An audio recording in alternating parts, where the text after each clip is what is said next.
ওসমান হাদিকে খুন করেছে কারা? ওসমান হাদিকে খুন করেছে সে বিপদগামী তরুণ। মাসপিকা বাংলাদেশের প্রশাসন কি করছে? বাংলাদেশের প্রশাসন ওসমান হাদির খুনিকে এখনো ধরতে পারেনি।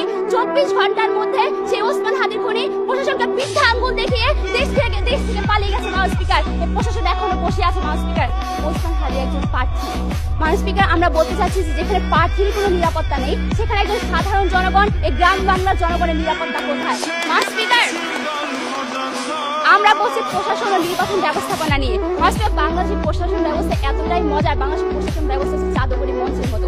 এখানে ভোটাররা না গেলেও ভোট আগে একলাই চলে যায়। মাসপিকার বাংলাদেশের নির্বাচনের ব্যবস্থা নাই, কবর থেকে উঠে মানুষ এসে ভোট দিয়ে যায়। এই নির্বাচনের ব্যবস্থা নাই, এখানে কোনো নির্বাচন হয় না। মাসপিকার গত 15 বছর ধরে আমরা প্রহসনমূলক নির্বাচন দেখেছি, আমরা রসিকতা নির্বাচন দেখেছি। তারা বলে গেলেন 14 সালে বিনা ভোটে নির্বাচনের কথা, 18 সালে রাতে নির্বাচনের কথা, 24 দামি নির্বাচনের কথা। মাসপিকার এই দায়ভার কার? এই দায়ভার হচ্ছে প্রশাসন ও নির্বাচন ব্যবস্থাপনা।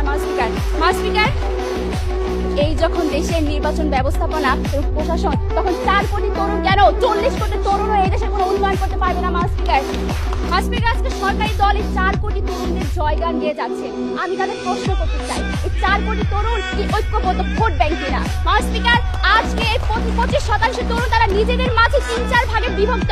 কেউ জামাত সমর্থন করে, কেউ বিএনপি সমর্থন করে, কেউ আওয়ামী লীগ সমর্থন করে, এমনকি এদের মধ্যে অনেকে আছে নির্বাচন পর্যন্ত আগ্রহই নেই। সুতরাং এই ক্ষুদ্র এবং বিভক্ত গোষ্ঠীকে আপনারা কিভাবে আগামী নির্বাচনের নিয়ামক দাবি করেন তা পরিষ্কার করে দিয়ে যাবেন।